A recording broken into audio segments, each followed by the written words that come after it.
स्वागत है आप सभी का आज के एपिसोड में। So today we will discuss about the history of ISRO and how did it became one of the most promising and best space organisations across the world. We will also discuss about कि इनकोस्पार आखिर इसरो बना कैसे। तो सबसे पहला question आता है कि इनकोस्पार है क्या। इनकोस्पार और the Indian National Committee for Space Research form किया गया था 1962 में इंडियन गवर्नमेंट के द्वारा to oversee space research and exploration initiatives. It was formed under the department of atomic energy which was chaired by doctor Homi Jehangir Bhabha. इस चीज़ ने बहुत इंपॉर्टेंट रोल प्ले किया इंडिया के स्पेस प्रोग्राम को शेप देने में। This INCOSPAR later evolved into ISRO in 1969. Led by visionary scientists like Dr. Vikram Sarabhai, INCOSPAR aimed to harness space technology for the socio-economic development of India. INCOSPAR के guidance में ही इसरो ने अपना पहला satellite launch किया जिसका नाम था Aryabhata, which was launched in 1975, and this thing marked India's entry into the space age. INCOSPAR ने टेक्निकल एक्सपर्टाइज एंड रिसोर्सेज के लिए अन्य देशों और विशेष रूप से सोवियत संघ which is today known as Russia के साथ सहयोग किया। This cooperation led to the launch of satellites like Rohini and Apple, enhancing India's capabilities in communication and remote sensing. INCOSPAR was restructured and renamed as the Indian Space Research Organization, which is also known as ISRO. ISRO is the primary space agency of the Government of India, responsible for the development and application of space science and technology for the benefit of the country.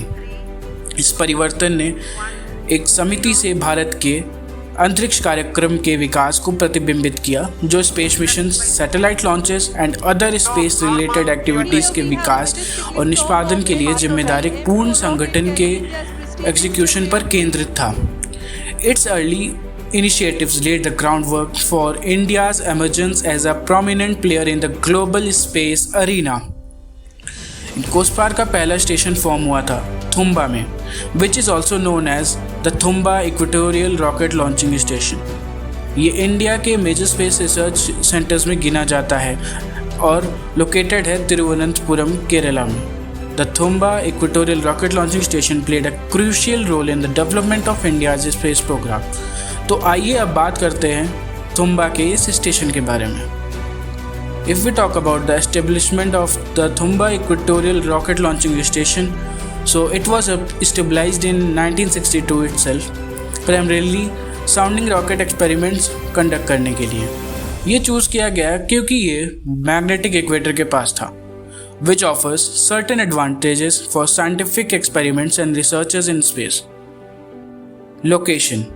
Location ने भी एक बहुत महत्वपूर्ण factor play किया।